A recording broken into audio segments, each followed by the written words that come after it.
moving on now to hearing session 4 of the inquiry, which is the hearing session in which we'll look at site-based impacts of 4 properties. I won't introduce myself again. I think we all sort of know each other by now. So can I start by asking Ms Leslie to introduce the witnesses for Transport Scotland on this case? Yes, sir. On my right, I have Mr Robertson, who will discuss any design aspects of the proposed scheme. To my immediate left, I have Mr Mark Lancaster, who is our landscape and visual impacts expert. To his left, Dr David Palmer, who will discuss noise impacts. And to his left again, Mr Graham Kerr, who will talk about the assessment of business impacts in the session. In the audience, we also have Mr Carmichael and Dr Blewett. Thanks for that, Ms Leslie. From your perspective, you're representing yourself, Ms Ferguson. Is Mr Bax assisting, or are you... OK, moral support. Perfect. So moving on to the agenda, and we'll just work our way through the items on the agenda. Item 2 is amenity impact. First of all, on visual amenity, it might be useful for, well, I guess it would be Mr Lancaster, just to run through the predicted impacts on visual amenity at Killiecrankie House.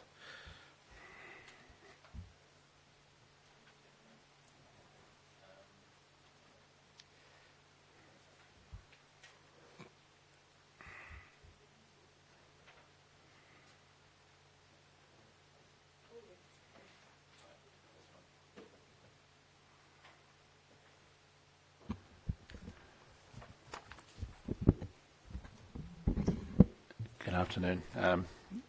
I think it might be as easy just to briefly read a section of the hearing statement on the visual impacts, if I may.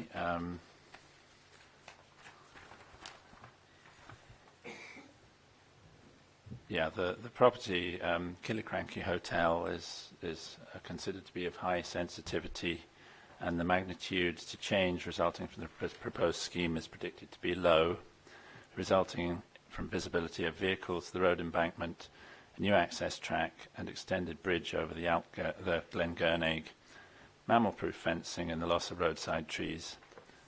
Visibility of these elements is predicted to be limited due to the slope of the topography towards the proposed scheme and screening afforded by existing trees and intervening landform. And the principal views from the hotel, as detailed on the hotel website, are orientated towards the south and west. So that's away from the proposed scheme. These principal views, are away from the proposed scheme. In summer, 15 years after opening, following establishment of species-rich grassland, mixed woodland and riparian woodland planting, level of visual impact at Killiecrankie House Hotel is predicted to remain slight. So slight in the winter year of opening, and it still slight, or would go down very slightly. It still wouldn't be lower than slight after 15 years, partly because there's traffic on the Glen Gurnaig bridge, which wouldn't necessarily all be screened.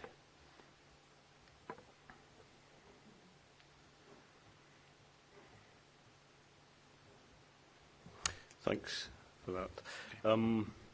Mrs Ferguson, obviously we met on site with the representatives of Jacobs and so on, and you helped me in gaining a good impression of certainly the position of the road and your hotel, relatively speaking. Is there anything that you want to add to what you've said in your hearing statement?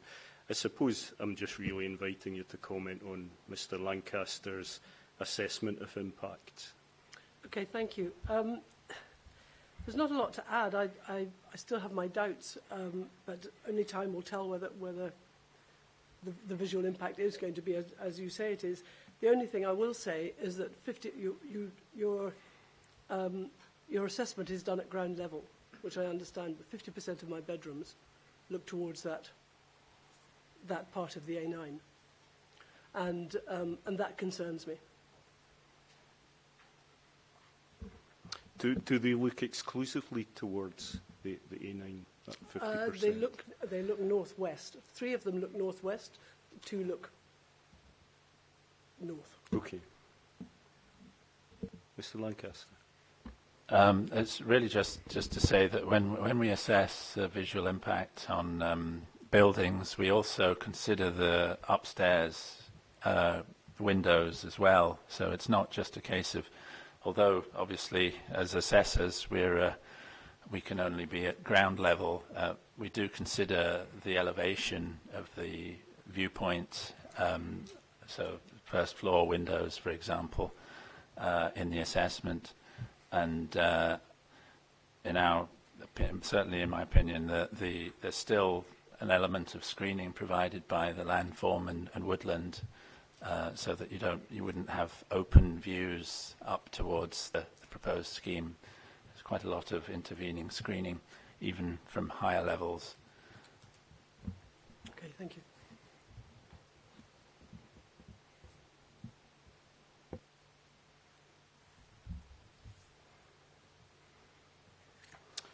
Okay, thanks for that. You've nothing further to add on visual impact?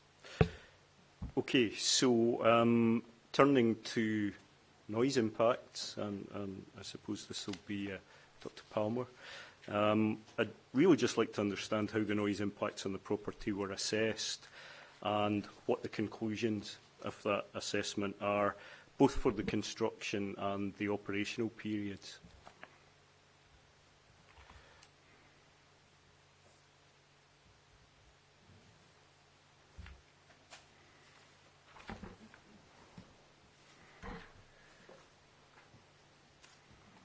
I'll take the operational noise first.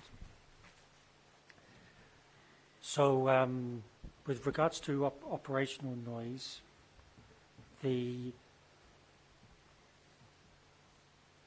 potential noise impacts at the Killiecrankie House Hotel were determined using the prediction methodology of calculation of road traffic noise, supplemented with the additional guidance of DMRB HD 213/11 Annex A.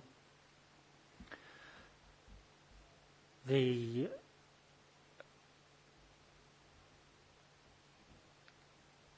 actual assessment was using that methodology, but was implemented in industrial standard software in the form of Cadna A, which enabled us to create 3-dimensional noise models. I included the topography, locations of bunds and walls, and location of properties, and the input data was taken from traffic modelling in the form of the flow, the percentage of HTV, and the speeds. We also had information on the road surface type, and we were able to get the gradient of the roads from the topography. So that's the methodology adopted for predicting the operational noise impacts. And with regard to the Killiecrankie Hotel, if we look in 3.4 of the hearing statement, I'll just read a small section of that. At the ground floor level of the Killiecrankie House Hotel, in the scheme year of opening, do minimum baseline versus do something baseline, the noise level magnitude of impact is plus 1.0 dB at the least beneficial facade. Such a noise level increase is the short-term threshold of noise level change perceptibility to the human ear and equates to a slight moderate adverse noise impact. However, as the predicted absolute noise level at the least beneficial facade at the Killiecrankie House Hotel is at least 7 dB below the absolute noise mitigation threshold, no additional site-specific noise mitigation is required to supplement the proposed scheme's embedded noise mitigation low noise road surface. Moreover, at the ground floor level in the future year, do minimum baseline versus do something future near scenario comparison, the noise level magnitude of impact at the least beneficial facade is 0 dB, which equates to a long-term significance of noise impact of neutral if the object is properly. Accordingly, the long-term magnitude of noise impact is below the long-term threshold of perceptible noise level change. As such, additional site-specific noise mitigation is not required in the long term.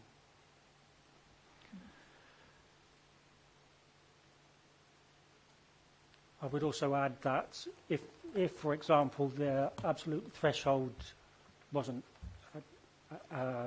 taken into consideration and we were just looking at the noise level change, it probably wouldn't be in anybody's interest to try and reduce the noise level by 0.1 dB to get below the threshold. The one is that you would never notice that noise level change, that noise level drop, and so the cost-benefit analysis would be such that it would be inappropriate to provide any additional mitigation to reduce the noise level by 0.1 dB.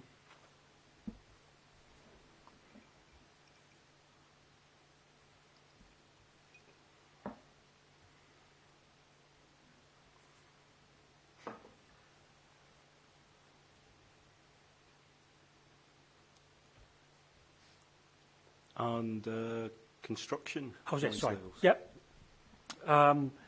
With regards to construction noise, a quantitative assessment has not been undertaken. And the reason for that is that it's impractical to undertake a quantitative assessment of the likely construction noise impacts, simply because the contractor is open to use various types of plant to accomplish the task at hand. The time scale that it would take to undertake that may change, and so and the practices that they adopt would differ from one contractor to the other. But that doesn't mean the contractor just can come along and do whatever they like. They are constrained by the guidance in BS 5228, and noise limits would need to be agreed as to which noise limits that they relate to generate noise. Those noise limits typically are based on the existing ambient noise level and are made in agreement with the local authority.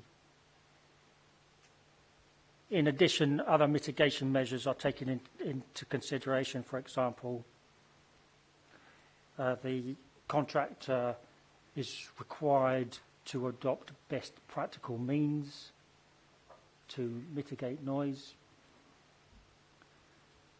And in addition, for example, there's a construction environmental management plan, and typically a liaison team is set up to liaise with the residents, so that should the residents have some concerns, they can raise their complaints or their concerns with the contractor, and then should they not get a satisfactory answer from the contractor, they're quite within their rights to complain to the local authority. The local authority is then duty bound to investigate the complaint, and should they deem effectively the local authority would visit the site. They would have to see whether the contractor has adopted best practical means. And it may just be that in this instance there's some kind of construction activity that's going on that they are adopted best practical means, and there's nothing they can do about the noise that's being generated. For example, if they're blasting rock, then it's going to generate some noise.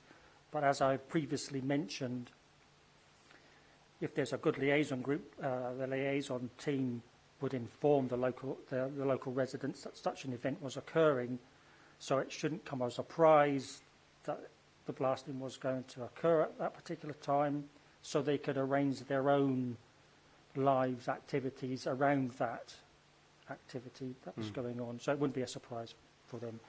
If, however, the contractor was not using best practical means, they can serve a Section 60 notice, which would then compel the contractor to use the required plant, and they can also apply restrictions on the hours that they can operate, for example. So all those things go in to mitigate potential noise impacts at, for example, the Killiecrankie Hotel, and therefore, in terms of significant adverse construction effects, they're unlikely to occur, but should they occur, they would be short-term in nature, and obviously the residents would be informed of those short periods when those activities may occur. For example, if they were blasting, which is inherently noisy. And, you know, in those, in terms of exceptional activities such as blasting and so on, if local businesses and or residents are advised of that being about to happen, is there dialogue? You say, for example, a accommodation provider had an especially important function going on a particular weekend. You know, I'm wondering, is there room for give and take in that dialogue? Obviously, it's meant to be there that the contractor is meant to set up a liaison team. So the nature of the word is liaison. So it's not. I don't think it is a one-sided thing. But having said that, the contractor themselves may be constrained by other factors that would need to be taken into consideration. So if, for example, you were saying if there was a special event going on, I'm sure that could be accommodated, but there is no guarantee of that. Okay, thanks for that, Dr. Palmer. Mrs. Ferguson, do you, I mean, I appreciate you still have concerns over noise impacts during construction and operational phase. Are you disputing the predicted assessment of likely impacts, or is it just a more generalised concern and that you remain unconvinced over it all? I think I definitely remain unconvinced. But one of my questions is the sort of during construction is the timing of the works. Are they likely to go on overnight? Are they likely to go on at weekends? You know, is there a sort of model that is followed? Please. Okay, again, the contractor is not permitted just to work whenever it feels that it would like to do the work. There is guidance in BS 5228 of appropriate working times. They would also need to be agreed with a local authority, and typically it can be, if you looked at the maximum, this is likely to be the maximum, 7 o'clock in the morning till 7 o'clock at night during the week. However, what often happens is that local authority will put a constraint on the morning and a constraint on the evening, so that not allowed to do noise generating activity in terms of construction. They're allowed to do, like, for example, marking out of their scheme, so where they propose to do some work later on in the day, which would generate noise. So there wouldn't be noise generating at 7 o'clock. So that's normally a constraint that's put on in the morning and then again in the evening.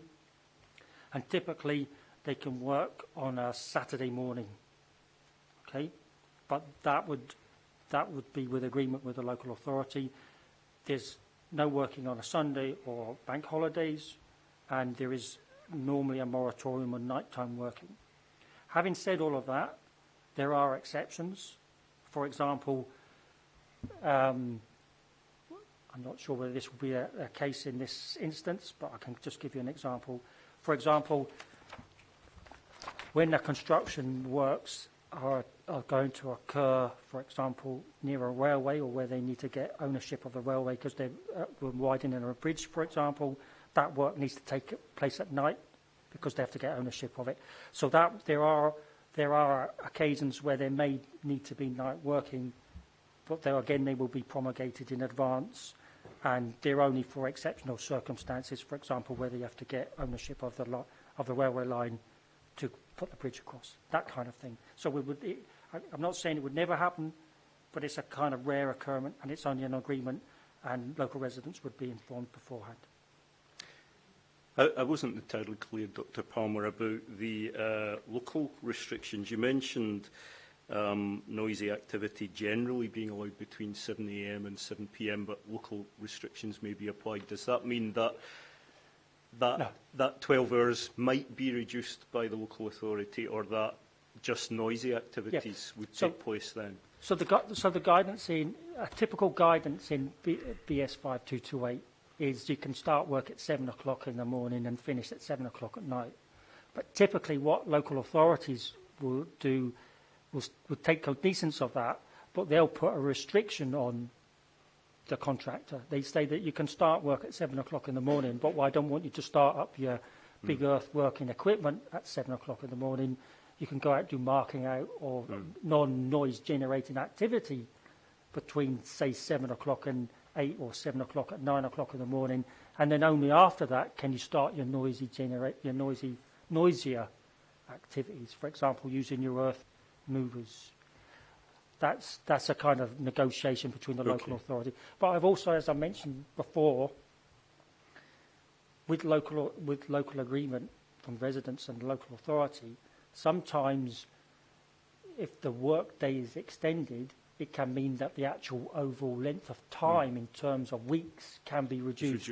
And I know circumstances where that has been adopted simply because it actually lengthens the overall length of time of the work that take place. And do you happen to know what Perth and Kinross Council's general attitude is? For example, what restrictions, if any, or additional restrictions have they applied on the Luncarty stretch? Are you aware? I'm not actually aware of what's been adopted at Luncarty, I'm afraid. But I'm sure it would be easy enough to get that information. It might be useful for me, actually, to be advised of that one way or another, even in closing submissions. Yes, we can certainly do that.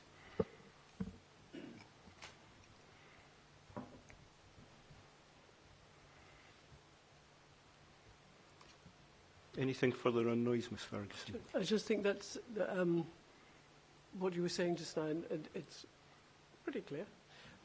But what worries me is that in the summer months, when we have 4 hours of darkness, other days going to elongate that way just to keep up with the winter time when we only have 8 hours of daylight.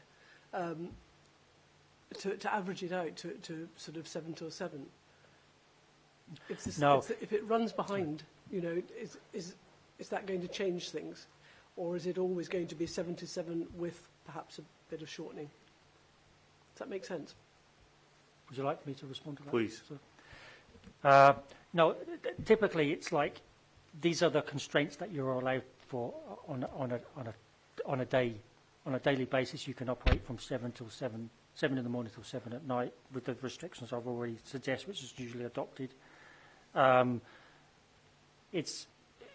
That's what they would work to, but they may go to the local authority and ask for extensions for particular reasons. For example, like I mentioned, the nighttime working and stuff like that. So they can't. I don't think it would be.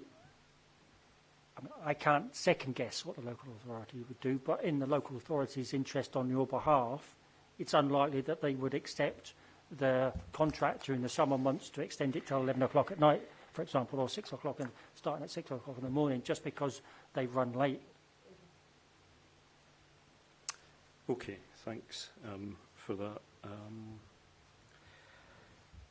I sort of get a flavour from your hearing statement, Ms Ferguson, that there's a concern, really, I suppose, over the cumulative impacts of being able to see construction work going on and hearing the noise impacts of that, or am I sort of imagining something that isn't there?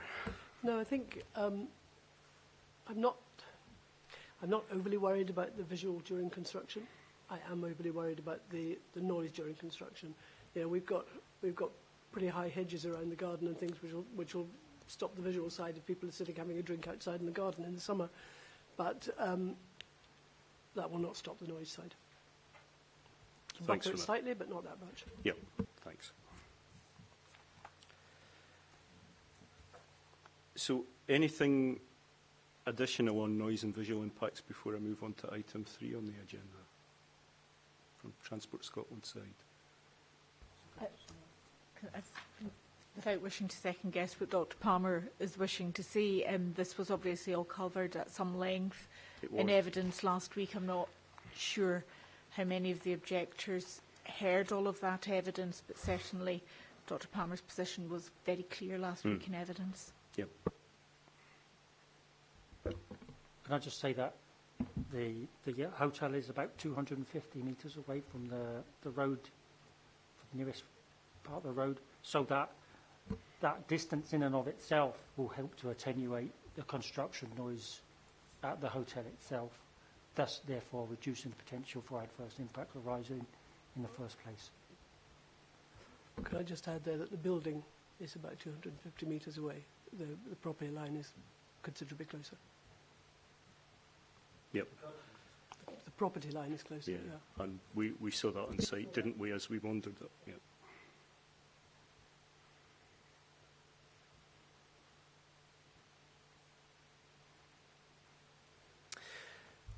When we were on site, Mr. Robertson, you were there, you had quite detailed plans, didn't you, for each of the properties that we were viewing, and you mentioned that those were to be lodged as documents. Has that happened?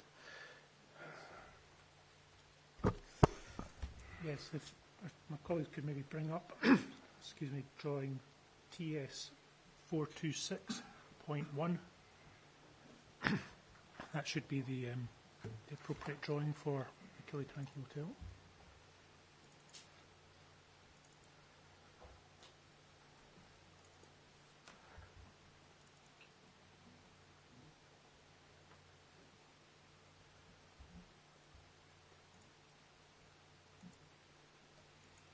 Perfect. Yeah. Okay, ideal. I've noted that. Perhaps you could bring the relevant drawing number to my attention for each of the properties as we move through them. Okay, so moving on to the impacts on the hotel business, which is item 3 on the agenda. Where, if anywhere, are the likely post-construction impacts of the scheme on the hotel business set out? And I think we were hearing this morning that impacts on the businesses of affected properties weren't per se assessed, nor did they require to be. Anything you want to say on that, Mr. Kerr? Yes, if I could just add a few things. When we're assessing impacts of the proposed scheme at stage 3, what's required, as we've been discussing last week and this week, is the environmental impacts of the proposed scheme on various receptors. So what we've been undertaking is an environmental impact assessment, which is reported in an environmental statement. And in assessing that, we're bounded in terms of our assessment by the EIA regulations, as well as the guidance which is out there, the design manual for roads and bridges guidance which is out there, in order to assess the impact.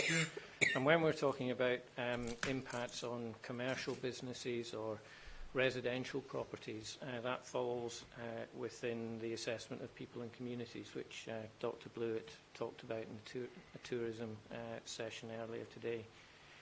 So in looking at that, the guidance says you must look at whether there are any impacts of the proposed scheme on demolition of properties, whether you are taking land take from residential commercial properties, and what you're doing about how the scheme affects access. So it's those parameters, those factors that we are bounded by the regulations and the guidance to look at and assess. So where you will find information on commercial impacts on commercial businesses within the environmental statements relates to where the road scheme intersects or has a direct effect on a business. So that's in, if I can go back to what I was saying before, whether it transects the curtilage of the property and therefore there's a land take impact, or it affects how the business is accessed. So by the development of the proposed scheme, in the case of the Killiecrankie Hotel, we've been able to avoid direct impacts on access. So there's no change in access in terms of the route into the property. And we're not affecting or taking any land take within its curtilage. So in terms of how we report that within the environmental statement, there's no requirement to report that. The environmental statement is a means of picking out where there are impacts, and particularly where those are significant in EIA terms. And through avoidance, which is the first thing we should be looking at in terms of developing a scheme and looking at the impacts on any type of receptor, by avoiding the impacts, we've been able to do that in the case of Killiecrankie Hotel. You will find reference to the hotel in various bits of the environmental statement, notwithstanding noise and visual that's already been talked about, but where the residential and commercial impacts are assessed, that's within Chapter 8, so the people and communities. And Killiecrankie Hotel was identified as part of the baseline information gathering in order to inform the latter parts of the assessment. So whilst I recognise in looking at impacts on commercial businesses, there are, well, don't know whether you call it direct or indirect impacts. It depends on the way that you look at it. We've talked about the impacts on potentially on noise and also on visual. So they might affect the visitor experience that there is to a particular business or property. And that, in terms of how it's assessed within the ES, is done within the respective technical chapters. Through the noise impacts and the visual impacts, yeah.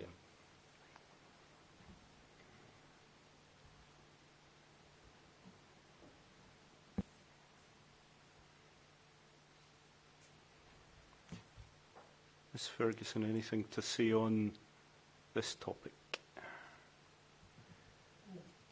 Okay.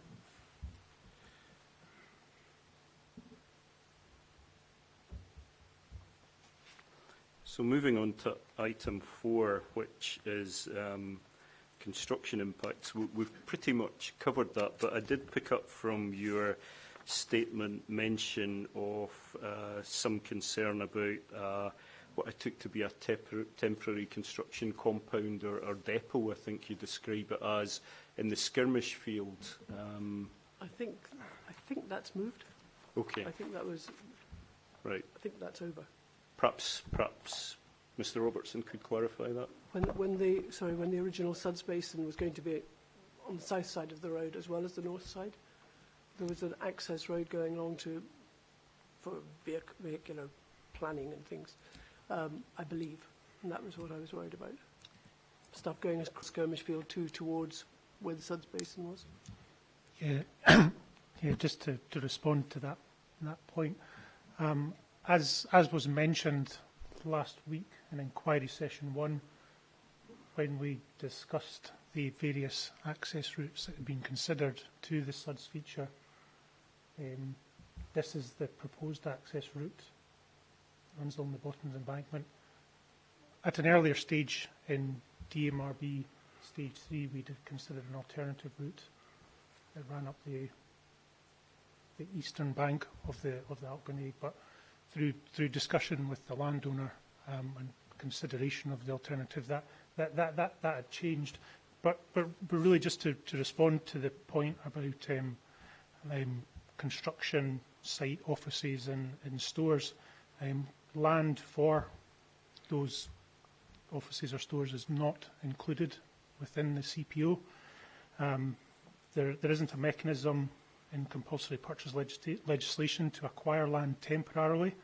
It's entirely a matter for the contractor to speak to landowners and agree access to land. However, following agreement, it would be a requirement for the contractor to submit any required planning documentation.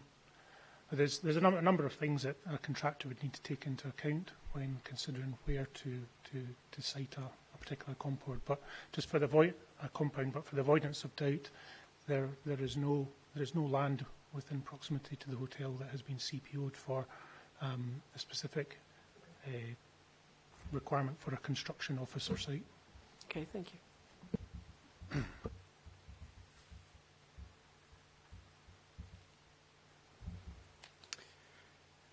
Okay. Any other matters that you wish to raise before I close this particular session? No, I think that's fine. Thank you very much. Okay, thank you. And anything from TS's perspective? Just excuse me a minute.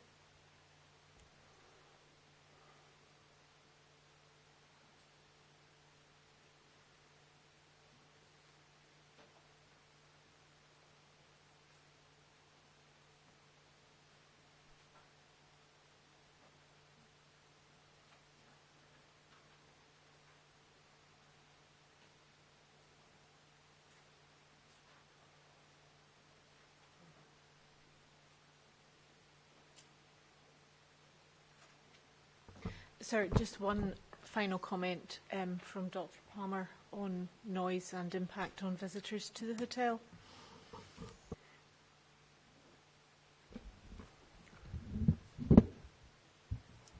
The thing to appreciate about noise and visitors visiting the hotel, if they've never been to the hotel before, they'll have no prior knowledge of what the noise level is at the hotel beforehand. They will be aware that the A9 runs in the vicinity of the hotel, so perhaps you'd expect them to appreciate that there might be some road traffic noise there anyway. Moreover, if somebody had stayed at the hotel previously and then really enjoyed the experience and decided to come back to the hotel after the scheme had opened in the year of opening, the predicted least beneficial impact is 1 dB, and I would contend that in no way would they be able to perceive that change in noise level from when they were there previously at the hotel, because it's not like they were there one day and then the scheme came in place the next day, when that likely threshold of perception might be perceived at 1 dB level. The fact that you go away and come back 6 months later, that 1 dB noise level change would be imperceptible to that visitor. So my argument would be that if you're a visitor to that hotel, there would be no noise impact upon the business. That's operational noise we're talking about. Yeah. Correct, operational noise. Final word, Ms. Ferguson. I just don't think that one holds water, I'm afraid. To my mind, any guest coming to the hotel is going to, we're not talking about one day to the next. We're talking about the next few years of construction. And there will be, whatever you say, there will be a big difference between one visit and the next. And my guests have been coming for the last 70, 80 years, and they've seen the A9 go from right in front of the hotel to back up the hill a bit. And I'm sorry, that doesn't make any sense at all, to say that they won't notice it from one visit to the next. I was specifically talking about operational noise at that point, Sir. I don't dispute that it may be noticeable to visitors during the construction phase that there's some construction works happening somewhere else. It would be, yeah, I'm not disputing that fact at all. I was simply remarking on the operational impacts due to operational noise. If I could just add, I appreciate that, but it's the intervening years that are the worrying ones, not the before it starts and when it's finished. And I appreciate the low road noise surface thing, and all that sort of stuff will mitigate the effect. It's the intervening, it's the construction years that bother me, not the completion. Okay. Indeed, but for the reasons previously stated, I still contend that the construction noise impacts will not be significant, and any that may rise would be short-term in nature. So it wouldn't be for the whole phase of the construction of the scheme, particularly because it's a linear project and the works will change as time goes by in different locations. Okay. You're not convinced. I've got that. Okay. Thanks very much for that. Are we ready to move on to Old Manse of Blair? Do you need a few minutes, Miss Leslie, to get organised or not? No, I think we're good to go. Okay.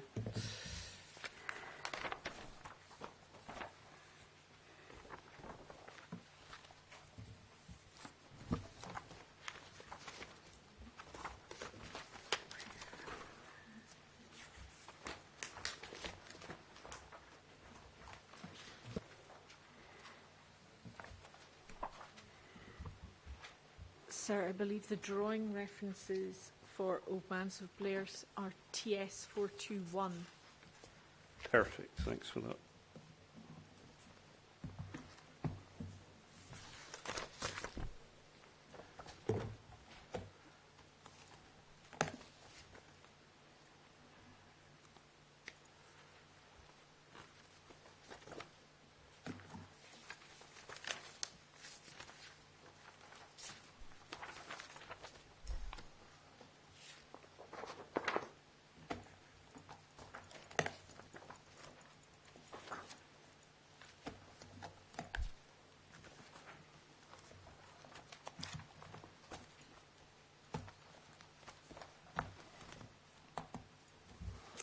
Okay, so moving on to Old Manse of Blair. Miss Leslie, your witnesses are the same as for the session before? Yes, indeed. Perfect. Sir. And Mrs MacDonald, you're representing Old Manse of Blair, I take it? Yep, perfect.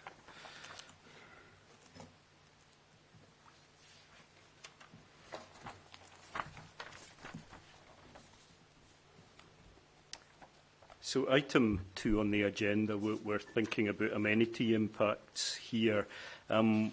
We saw on the accompanied site inspection that it's proposed that the A9 vertical alignment would be raised at this location, and we looked briefly on site at some levels, drawings and so on. I'm wondering whether Mr Robertson, I presume, would like to just describe what's intended there and just explain the rationale for the change in vertical alignment.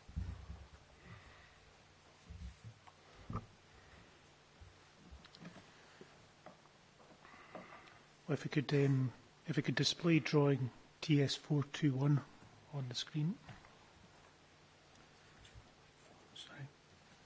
421.4, that's page 18 of 22.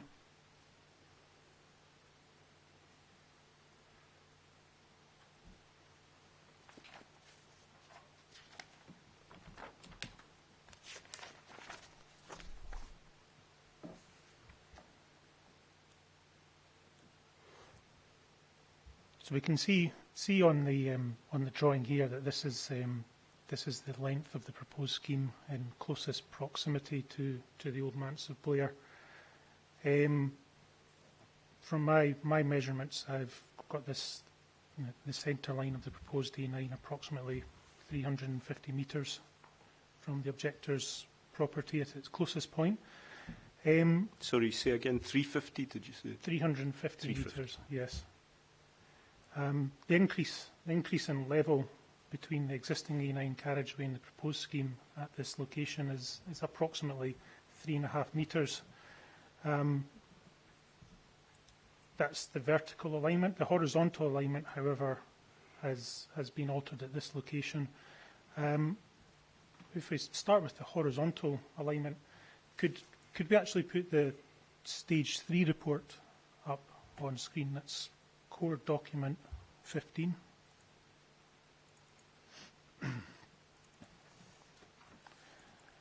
And if we could go to PDF page 109, there's a number of constraints and mechanisms at play at this particular length of the A9, which is influencing both the horizontal and the vertical alignment. So if we take the horizontal alignment first, as I said, in the Stage 3 report on page 109, there is a photograph of the existing A9 in that location, and in close proximity to the A9 there's the River Garry, which is currently eroding the bank of the A9. I'll just get it.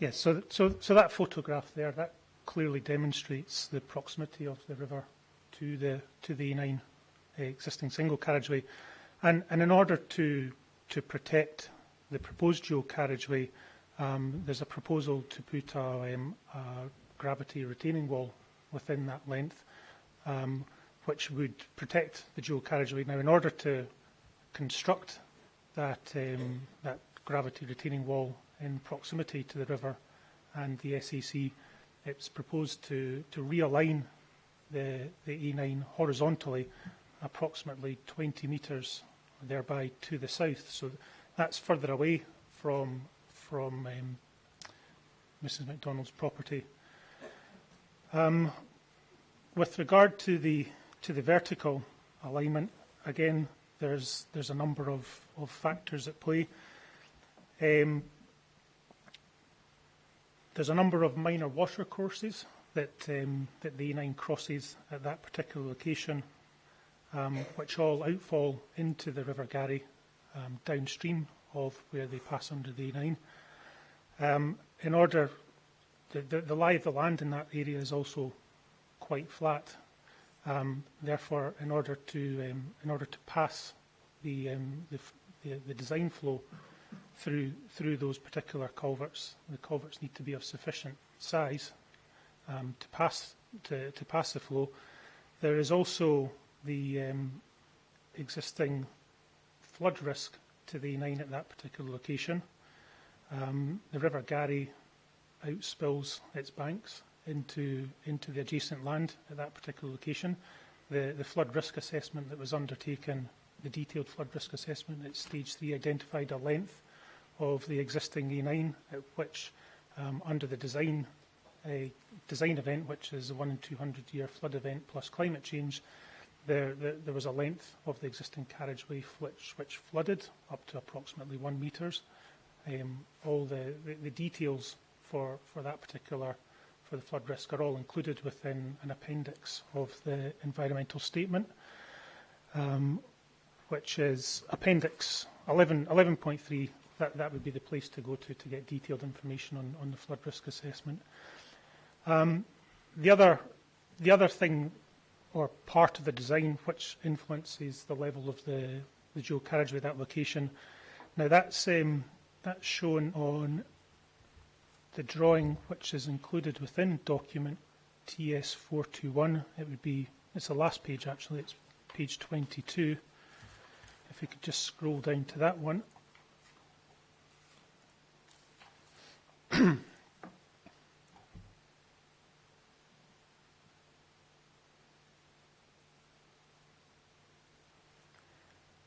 As part of the drainage design for the proposed scheme, as we discussed last week, there's lengths of carriageway that drain into suds features. At this particular location, the drainage strategy is no different. Any rainfall that collects on the carriageway would be conveyed into filter drains, which would then be transferred into suds features. Now, at this particular location, or this length of the scheme, there's a suds feature on either side of the outback watercourse.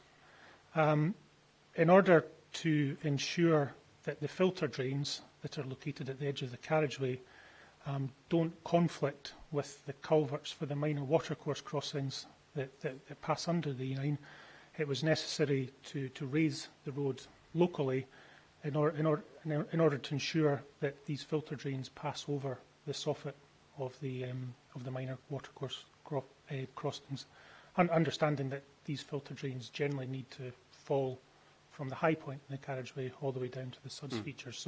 So there's all those specific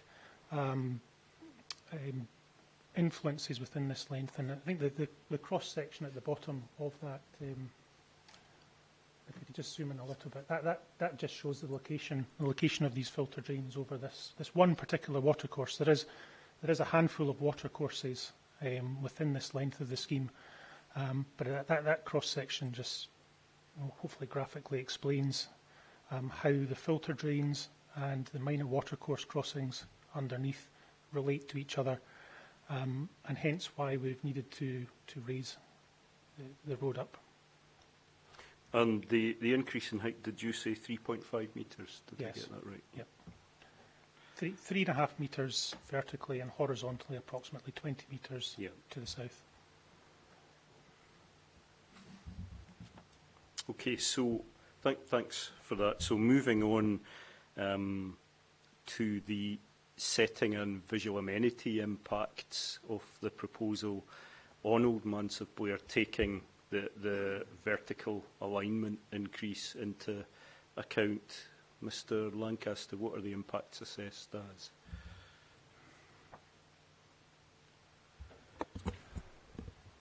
Yeah, it might be quite helpful to have the plan that we showed first, just as a reference.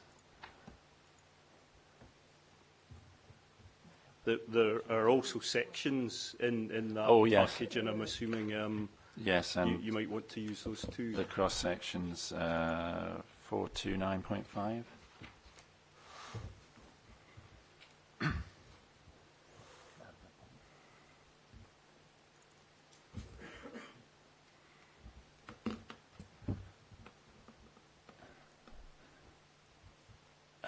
Okay, it's actually the cross sections are quite, I suppose, quite a useful way of pointing things out. Get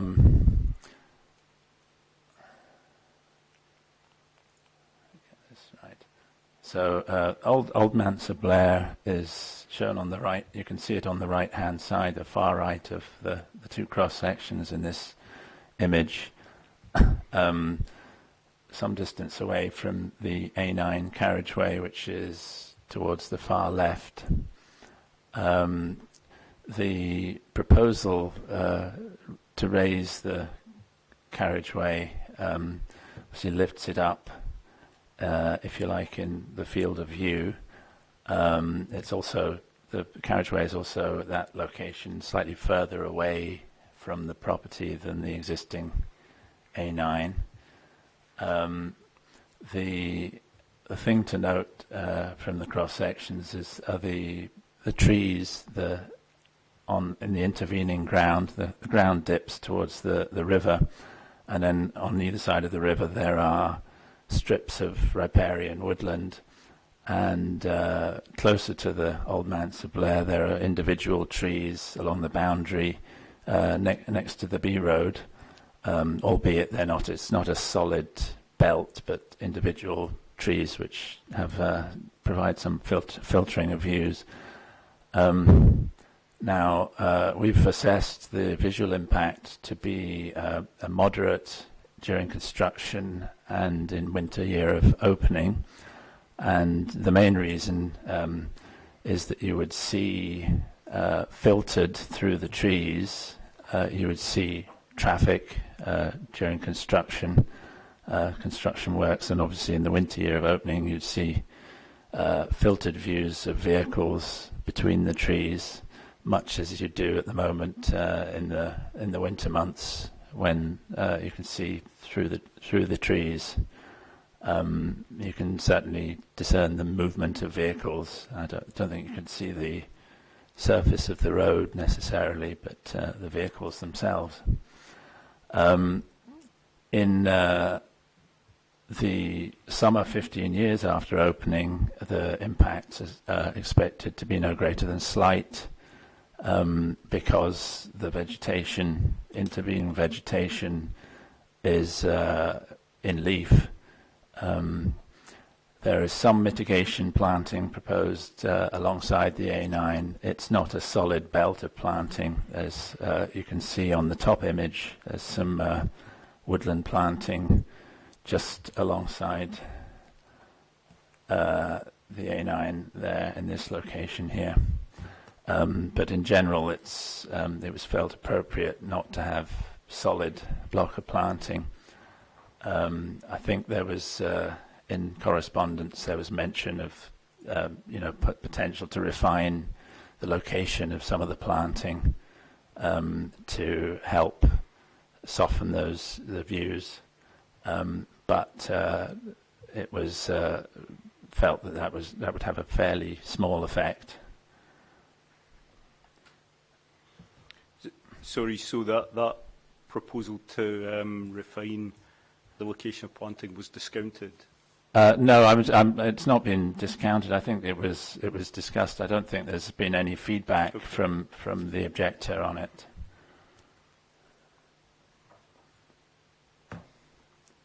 I think the point to note is that currently there's the top of the vegetation, top of the trees, intervening trees which go along either side of the banks of the Garry, is well above the height of existing traffic and would remain above the height of an elevated, if you added the 3.5 meters plus the height of your HGVs, it would still be screened.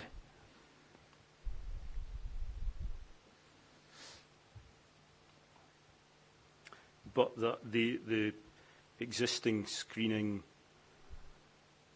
still allowed for glimpsed views of traffic along yes, it does, because yes, it does, because of when the leaves are off the trees, there's a proportion of that, a large proportion is deciduous vegetation. Hence, you get these filtered views, and the movement of the traffic tends to catch the eye in the winter months.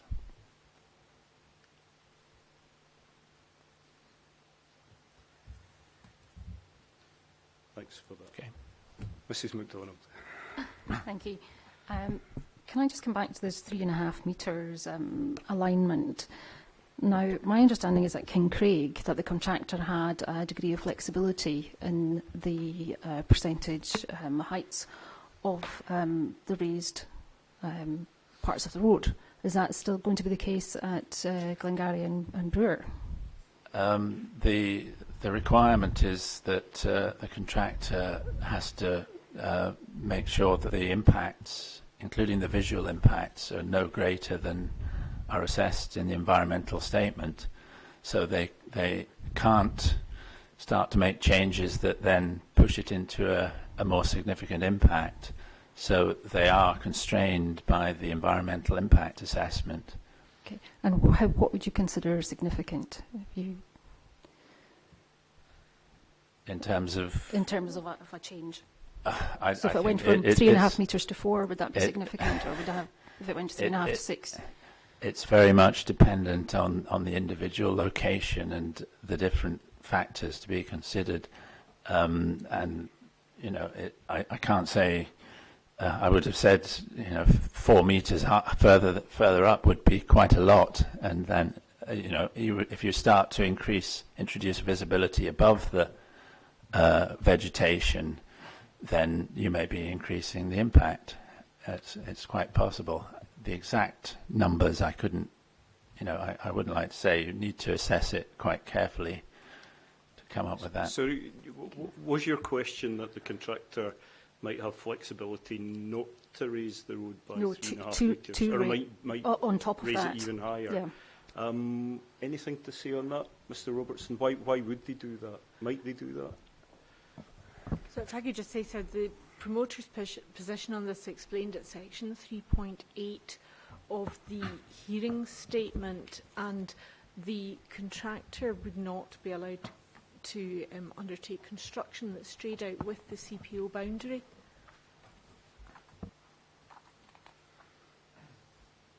And further raising of the vertical alignment might stray out with the CPO boundary, but might not, depending on the engineering used. If we could bring up the drawing which shows the plan view again. Yeah, just that drawing shows the proposed scheme and also the extent of the CPO boundary as bounded by red. So you can see, particularly on the south side, whilst there is an offset between the foot of the earthworks and the CPO, that offset is to allow for constructability. In order to construct the scheme, the contractor could not keep on lifting the road up, as they would very quickly compromise the CPO boundary.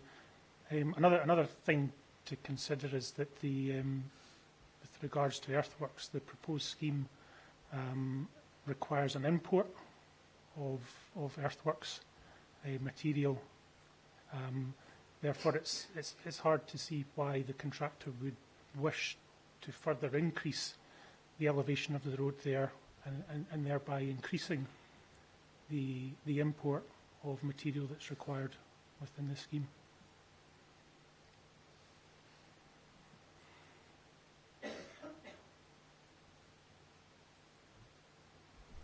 Okay, thanks for that. Thank you.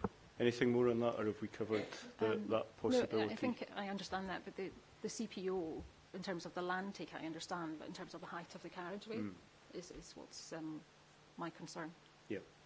And any general comments? So Mr. Lancaster covered his assessment of the significance of visual impacts. Do you take issue particularly with any element of that? Well, I think more planting would help, particularly on the bank nearest us. We have a situation, we've lost 2 trees in the storm 2 weeks ago, so it's an ever-changing picture in the park, just by the nature of where we are in the environment and how exposed we are. So any planting that comes in would be good from that perspective, and also from a carbon point of view as well, I think, offsetting the impact. Okay, thanks for that. Moving on to noise impacts then, Dr. Palmer, if you would, again, just as you did for Killiecrankie House, mind explaining how they were assessed and what they were assessed as?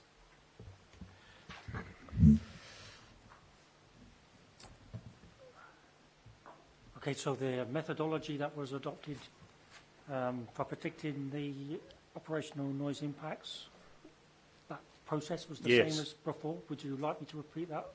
Perhaps with not the intro to it. Mrs. MacDonald was here and I'm sure was listening to how you described it for Killiecrankie House. Okay, Yep. so the methodology is identical.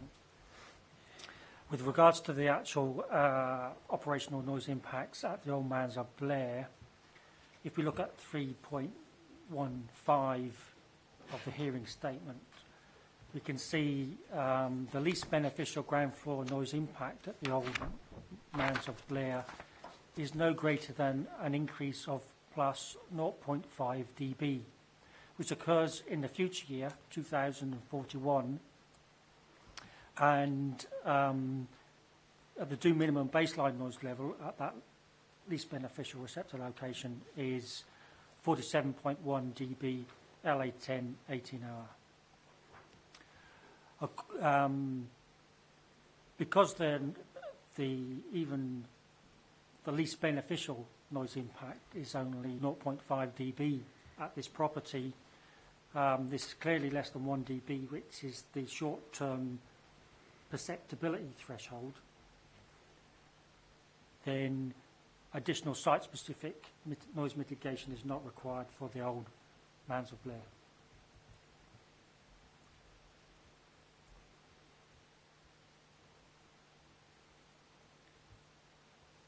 And your comments on construction noise Remain the same. impacts would be the same?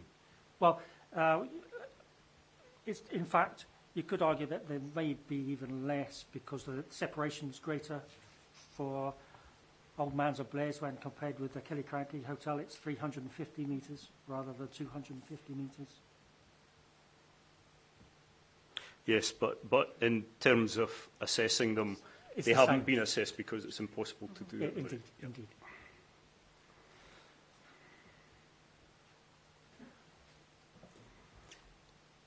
Mrs. MacDonald.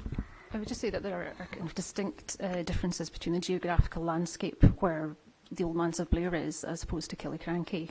We have the River Garry, and we all know sound carries over water much more than through dense trees. We obviously, as Mrs. Leslie knows, carried out our own noise survey while we were going through the planning process to erect a marquee at the side of the property and have our own baseline survey. It surprised me that there didn't seem to be much difference in terms of the predicted noise in the construction period with our baseline as we have it just now. Has that information been given to Jacobs? We've given the baseline in our hearing statement. Okay. Any comments on that? I don't think Mrs. MacDonald's evidence is before the inquiry, but we have seen it. Mm. You say that it's referenced in your hearing statement. Is there a noise level in there or just reference to the fact that you had that? No, there is a noise level of 48.4 dB. Okay. Dr. Palmer. Would you like me to respond? Please. Yeah. Right. Okay, so I see in your hearing statement that you do reference a noise level.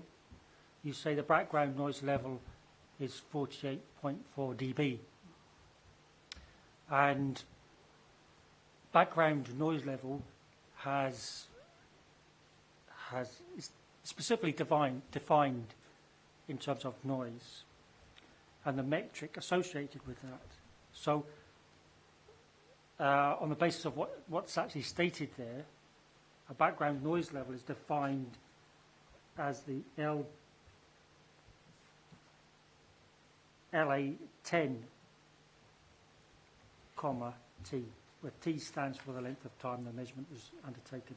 So that's the LA10T. The L stands for the level, the A stands for the fact that it's A weighting. The A weighting just represents the fact that when we hear noise, we filter the noise.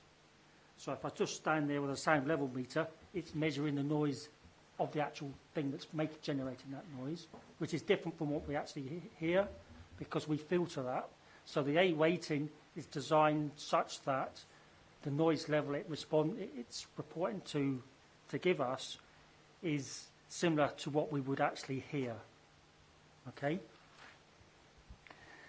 The 10 means that it's the noise level that's been exceeded for 10% of the measurement time. That's why the T bit is important.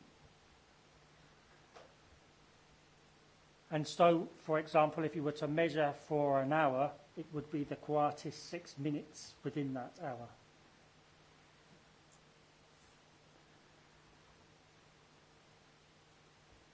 So, and that background noise level is normally is deemed to be the noise level, the underlying noise level in that environment. So, for example, you might have birds singing and cars going past and kids playing and all the rest of it. But if you took all that away, that would be the underlying noise level as you took that measurement.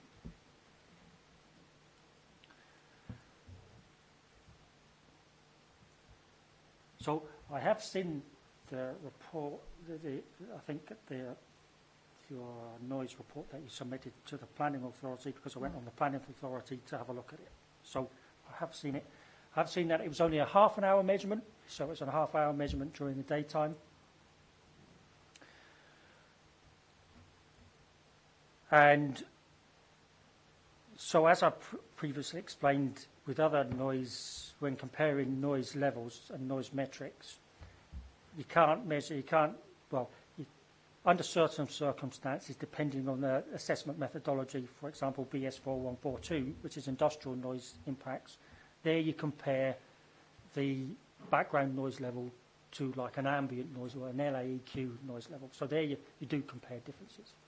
It would be inappropriate to do that in these circumstances because what we're doing is we're comparing road traffic noise with road traffic noise levels, not road traffic noise levels with the underlying background noise level, the LA10T.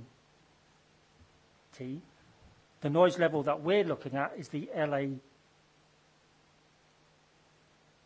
Did I say 10? Mm-hmm. I meant 90. Sorry about that.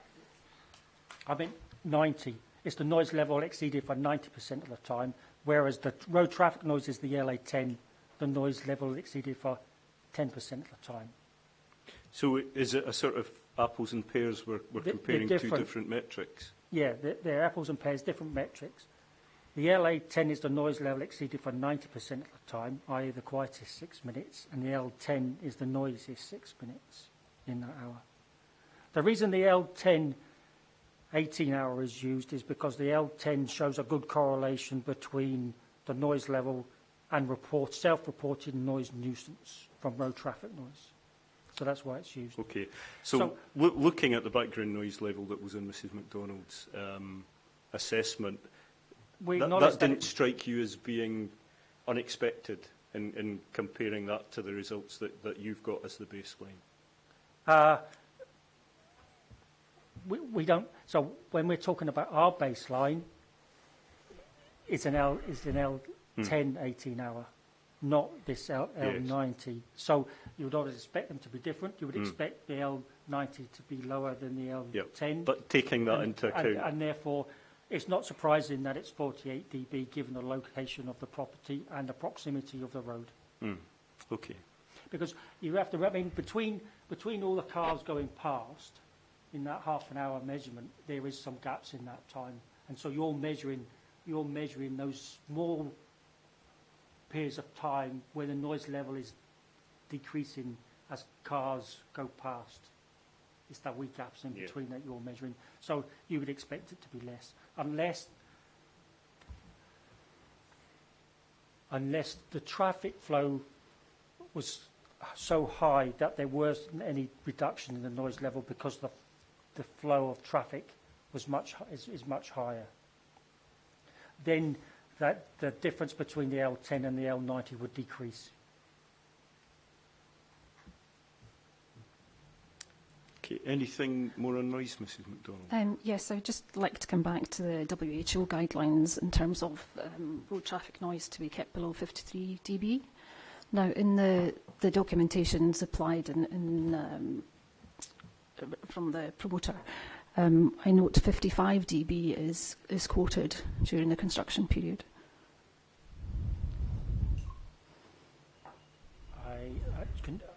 I don't know anywhere where it says during the construction period 55 dB. Can you tell me where that is?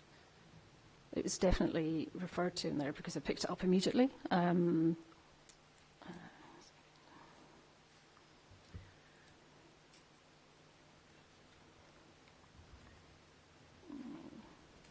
I can come back to you with a specific, okay. but it was 55 because it jumped off the page as above the guidelines and quite alarming to me.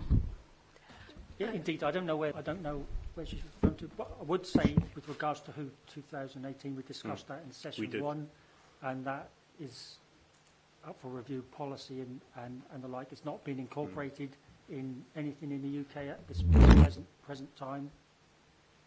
Did you hear that evidence last week, Mrs MacDonald, that there is this World Health Organisation 2018 guidelines that Transport Scotland have said in evidence that those aren't applied yet in Scotland or the UK? I did. I think the point is that people come to the national park to enjoy the atmosphere, and the noise level of that level is not what they anticipate on arrival. Sir, I think you have Transport Scotland's full submission on that. It's TS208.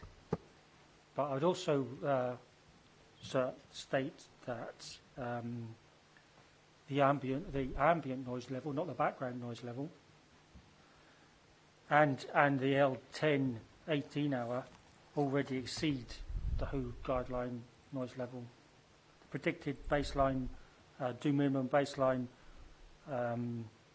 is 55.7 dB, L10 18-hour. At the Old Manse of Blair, so it's already exceeding the WHO guidelines. If you would of 53 dB, L10. Okay, so it's very difficult to although I'm saying that, that's an L10 as well. Okay, so with back so travels and pairs. Yeah. So the L10 53 is not equivalent to an L10 18-hour. Okay. Have you managed to find the 55 figure?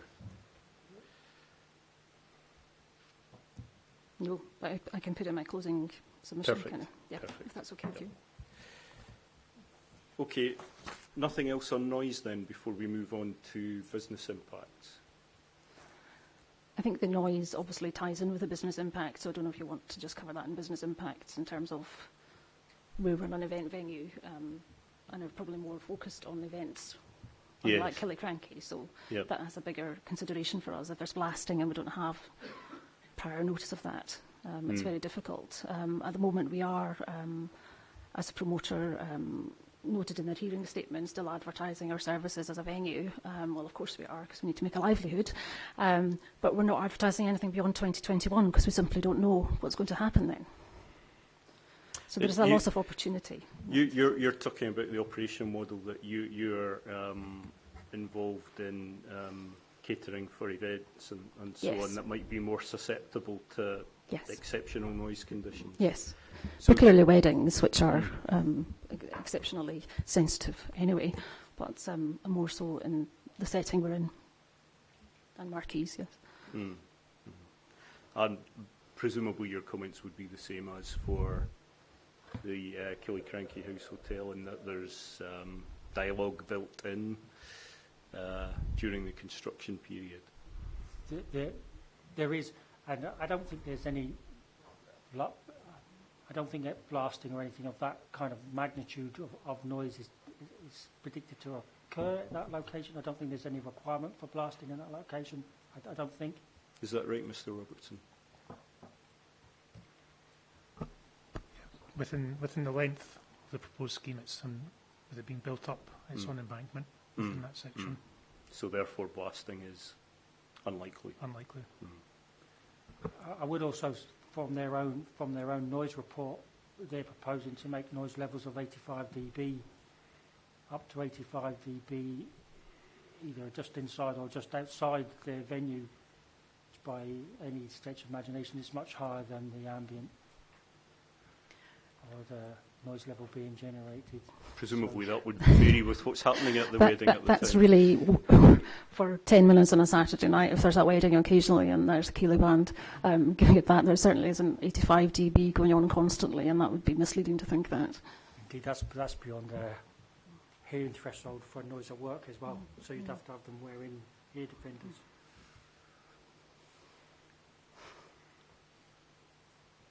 Okay, thanks for that. So moving on to item 3, which is the impacts on the Old Manse of Blair business. I suppose I put the same question to you, Mr. Kerr, and presumably your explanation is going to be very similar to what you said previously this afternoon? Yes, it is. So if I could just quickly summarise, if that's okay, and if you need to go into any more detail, then please ask. So it is a very similar situation, a similar type of business, albeit with a different market, as you've highlighted, but still a commercial business, and therefore included within the impact on community and private assets within the environmental statement. And again, we're looking at how we can avoid impacts where at all possible. The proposed scheme is some distance away from the business is some distance away from the proposed scheme, and therefore the impacts on land take and access are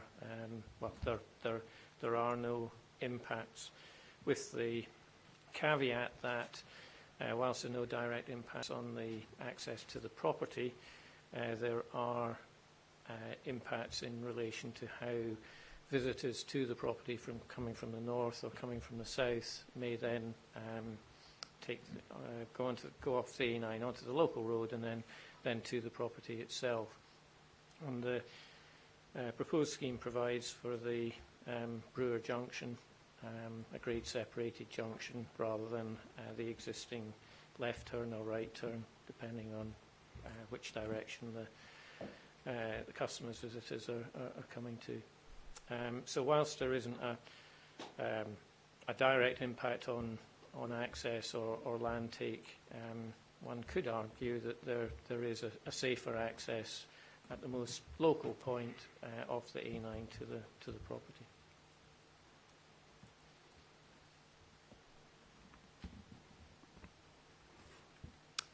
Mrs. MacDonald. Thank you. As we discussed on your site inspection, that improvement to the Brewer Junction is very welcome. We know many people who have had very near misses there, and upgrading of that is certainly going to be an improvement. Our concern for our business is the survival in the construction period. And I think I was very clear on that on the site inspection as well. It's not about objecting to the road and the improvements in the road. It's surviving the business, securing the jobs, making sure we don't have to make any of our staff redundant. And I would say, without trying to blow my own trumpet, we have created this business from scratch. We have been supported by the Killiecrankie National Park and some of our development. We've created a lot of positive PR for the area in terms of a new destination. And it would be very sad to see the closure of the business if it's not taken into account during the construction period. Like Mrs. Ferguson, your main concerns are focused on the construction period rather than the operational period that follows, is that right? Yes, absolutely. I would also say that we are also a young family who's relocated to the area from the Central Belt, and the issue of depopulation in the rural areas is quite significant. And I think that should be taken into account right along the corridor, actually. Have you put before me any empirical evidence? I mean, obviously, I can see your concerns. I've got them recorded here. Do you have any projections about what might happen during the construction period? I've got various scenario planning that I've undertaken without any clarity from Transport Scotland about timelines or anything. We have looked at various options about how to survive that, including closing the business. The reality of that would be that the property would no doubt either become a second home or end up vacant again. Something we don't want to see happening after restoring it. It's a C-listed building within the National Park, after all. Okay. I can also share some figures and projections with you, but that are commercially sensitive information, and I wouldn't want to discuss that. Probably best not to in that case. Okay, it's a bit late for that anyway. I was just wanting clarification that I didn't have anything like that before me. Okay, thanks. Okay. Anything more to say then on business impacts? Nope. Anything under any other business before we close the hearing session? Nope. In that case, thanks very much for that. The hearing session is now closed. Now, that's 3:30. we've got 2 hearing sessions left. I would have a slight preference just to finish for the evening and pick up the remaining 2 sessions tomorrow morning, unless either Old Fascally or Dramoon are desperate to get that done this afternoon. No, we're quite happy with your proposition. Tomorrow morning, then. I think, given that it looks likely that we will certainly finish tomorrow, there's no point in cramming those sessions into the afternoon. So if you're happy too with that, Mrs. Leslie. Yes, of course. Just if you could confirm start time for tomorrow morning, we can start at 9:30 if that's suitable. 9:30 suits me. Is that okay for the others? And which order are we thinking about tomorrow morning? Dramoon first, and then Old Fascally. Okay, perfect. Mr. Milne, it occurred to me today that we have one site inspection request still outstanding, and I'm wondering whether it would be possible to make arrangements for that, either for later on tomorrow afternoon or Wednesday morning, given that we're here. We'll leave it with us, and we'll see if we can make contact. If not, it's not the end of the world. I can arrange to come back up. I will be coming back up anyway. It's probably worth saying now for, I think, most likely just some unaccompanied site inspections. I'd like to walk the battlefield again and so on, having heard the evidence. So, given that I'll be up for that anyway, if we need to set it back, that's fine. Okay, great. Thanks for that, everyone. So we'll close now and start at 9:30 tomorrow morning.